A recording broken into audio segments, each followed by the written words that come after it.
კვიზისთვის მზად ხარ? მზად ვარ. მზად ხარ, რა კვიზისთვის მზად ხარ? არა, მოდი ნინო შენთან. ეს რა წესია? ვინ სტუმრად მომყავს ყველასთან წერ კვიზს.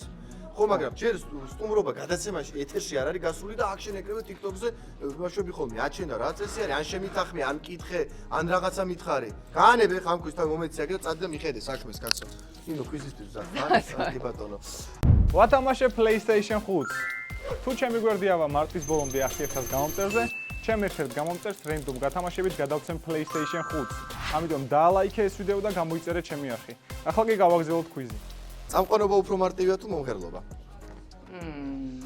მომღერლობა. ნინო ჩხეიძე რომ მუსიკა იყოს, რომელი ჟანრი იქნებოდა?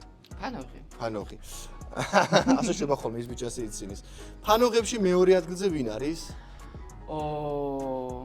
მეორე. ჯაბოვიჩი. ჯაბოვიჩი, როგორ დამავიწყდა? გაუხარდება. ნინო, გჯერა რომ ხიფათი უფრო იღბლიანი ადამიანების ხვედრია? არა. არა.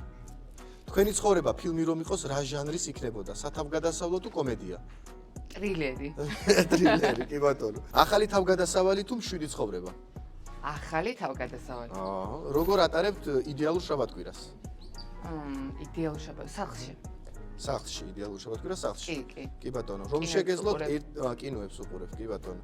რომ შეგეძლოთ ერთი დღით სხვა ქართველი ცნობილი ადამიანი ყოფილიყავით, ვინ იქნებოდა? ჯაბოვიჩი. კი ბატონო. აბა არ მიყვარს რისკიო? უფრო რისკიანი ხარ თუ ფრთხილი? ფრთხილი. ფრთხილი. არის ისეთი რაიმე, რაც დღემდე ბავშვურად გიყვარს? ბავშვურად? კი, ადამიანები. ადამიანები და ბოლოს შეკითხვა გამომიწერ? აუცილებლად გამოგიწევ. მადლობა.